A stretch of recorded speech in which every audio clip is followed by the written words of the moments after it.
আসসালামু আলাইকুম, welcome back to my channel. কেমন আছেন সবাই? আশা করি ভালো আছেন।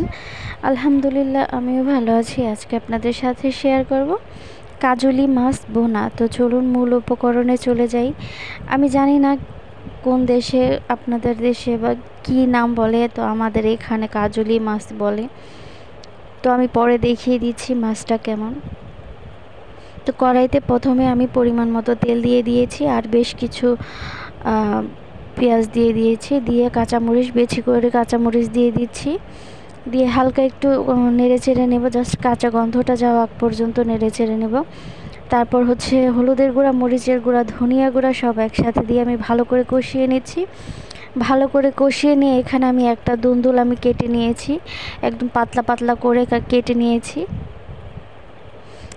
লম্বা লম্বা করে পাতলা পাতলা করে কেটে নিয়েছি। তারপর এটাকে আমি ভালো করে কষিয়ে নিব, যতক্ষণ না পর্যন্ত গলে যাচ্ছে ততক্ষণ পর্যন্ত আমি কষিয়ে নিচ্ছি।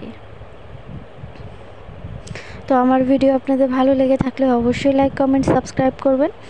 যারা অলরেডি করে ফেলেছেন তাদের সবাইকে অসংখ্য অসংখ্য ধন্যবাদ। যারা এখনও করেনি প্লিজ প্লিজ আমার চ্যানেলটিকে সাবস্ক্রাইব করে দেবেন, পাশের বেল আইকনটি বাজিয়ে দেবেন।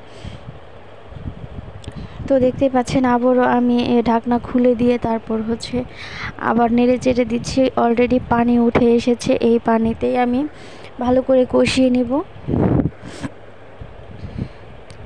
তো দেখতে পাচ্ছেন দুন্দুলটা একদমই গলে গিয়েছে। এই পর্যায়ে আমি হালকা একটু পানি দিয়ে দিচ্ছি।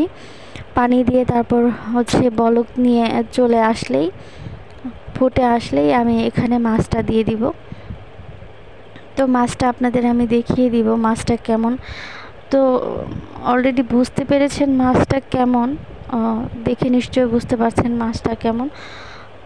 তো আমি এখন থেকে হওয়া আগ পর্যন্ত রান্না করে নিচ্ছি। তারপর হচ্ছে যেটা না দিলেই ভালো লাগবে না, সেটা হচ্ছে ধনিয়া পাতা। আর টেস্টের কথা যদি বলি, অসাধারণ অসাধারণ।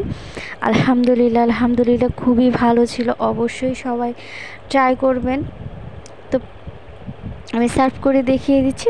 পরবর্তী ভিডিও দেখার আমন্ত্রণ জানিয়ে আজকের মতো এখানে বিদায় নিচ্ছি। সবাই ভালো থাকবেন, সুস্থ থাকবেন। আসসালামু আলাইকুম।